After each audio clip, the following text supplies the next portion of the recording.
Kolkata TV ডিজিটালে আপনাদের সকলকে স্বাগত। আপনাদের সঙ্গে রয়েছি আমি অঙ্কুর।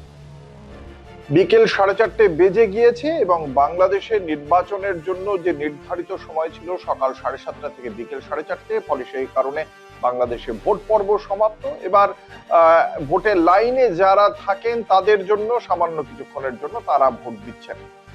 ফলে এই সময় থেকেই আর কিছুক্ষণ পর থেকেই গণনার বিষয় আসবে এবং আগামীকাল আনুষ্ঠানিক নির্বাচনের ফলাফল ঘোষণা।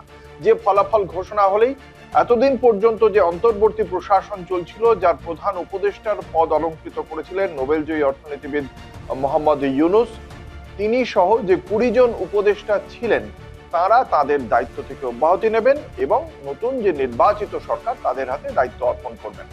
আমরা মনে আছে আমাদের 2024 সালের 5ই অগস্ট বাংলাদেশ যে গণ অভ্যুত্থান দেখেছিল, তারপরে 8ই অগস্ট এই অন্তর্বর্তী প্রশাসন আসে, যার নেতৃত্বে প্রধান উপদেষ্টার জায়গায় ছিলেন নোবেলজয়ী অর্থনীতিবিদ মোহাম্মদ ইউনুস।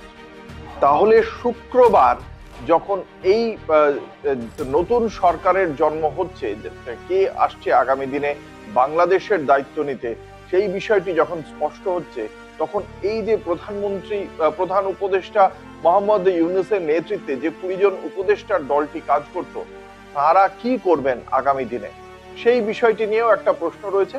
এবং সেক্ষেত্রে প্রধান যে 5 জন এই উপদেষ্টা মণ্ডলীর মধ্যে যারা অত্যন্ত গুরুত্বপূর্ণ দায়িত্ব সামলেছেন গত প্রায় 1.5 বছর ধরে বাংলাদেশের রাজনীতিতে, সেই 5 জন সম্পর্কে তথ্য দেব কলকাতা টিভি ডিজিটালের দর্শকদের।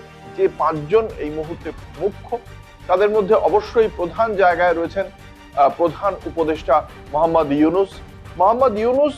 যেটা এখনো পর্যন্ত তিনি যা জানিয়েছেন, যে তিনি বলেছেন যে এই বাংলাদেশের নির্বাচনটা মিটে গেলেই সঙ্গে সঙ্গে তিনি ক্ষমতা হস্তান্তর করে দেবেন, তা নিয়ে কোনো সংশয় নেই।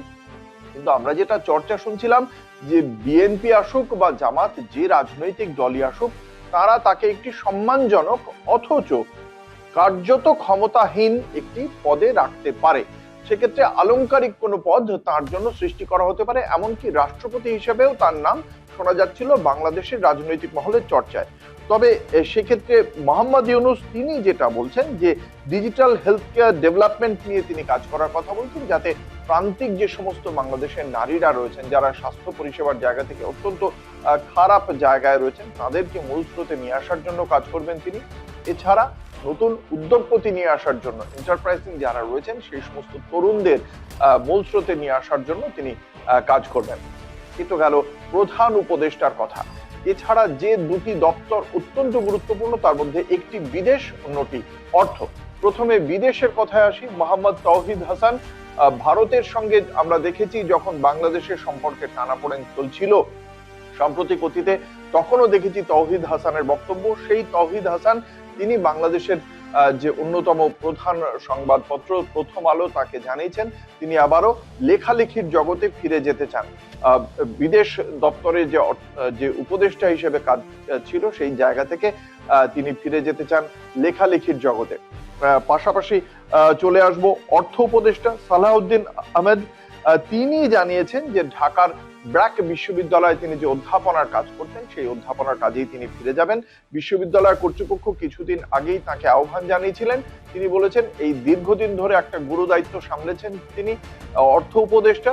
সেই অর্থ উপদেষ্টার দায়িত্ব থেকে কিছুদিনের একটা ছুটি চান এবং সেই ছুটির পরে মার্চেই তিনি বিশ্ববিদ্যালয়ের অধ্যাপনার কাজে আবারও যোগ দেবেন।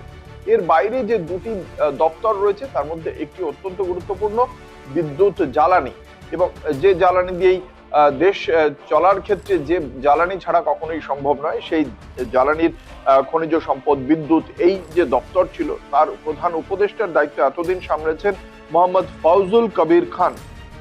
তিনি বলছেন যে ইতিমধ্যেই তিনি ঠিক করে নিয়েছেন যে তিনি আবারও লেখালেখিতে ফিরে যেতে চান। এমনকি এই যে বাংলাদেশের বর্তমান যে অন্তর্বর্তী সরকার তাকে যে একটি গাড়ি দিয়েছিল, সেই গাড়িটা ইতিমধ্যেই ফেরত দিয়ে দিয়েছেন তিনি, নতুন গাড়ি কেনার খোঁজ খবর করছেন এবং তিনি তারপর এই দায়িত্ব থেকে অব্যাহতি পেলে আবার লেখালেখির জগতে ফিরে যাবেন। আরেকটি দপ্তর আমরা দেখেছি এই গত 1.5 বছরে আইন আদালতে যথেষ্ট বেশি সময় গিয়েছে বাংলাদেশের অন্তর্বর্তী প্রশাসনের, কারণ আওয়ামী লীগের মতো রাজনৈতিক দলকে তাদেরকে আদালতে তাদের নির্বাচনে অংশগ্রহণের নিষেধাজ্ঞা থেকে কেন্দ্র করে একের পর এক হত্যা মামলা, সেই মামলায় আইনি দপ্তরের ভূমিকা কি হবে যিনি স্থির করতেন তিনি আইন উপদেষ্টা আসিফ নজরুল।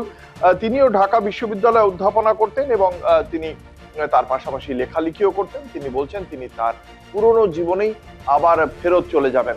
ফলে এই মূলত যারা এই অন্তর্বর্তী প্রশাসনের যে উপদেষ্টারা ছিলেন, যারা গত ১.৫ বছর ধরে বাংলাদেশকে দিশা দিয়েছেন, সেই তারা এবার নির্বাচিত সরকার আসার পর তারা কি করবেন সেই বিষয়টি স্থির করে ফেলেছেন এবং প্রত্যেকেই অধিকাংশই তাদের পুরনো জীবনেই ফেরত যেতে চাইছেন, এমনটাই জানতে পারা যাচ্ছে।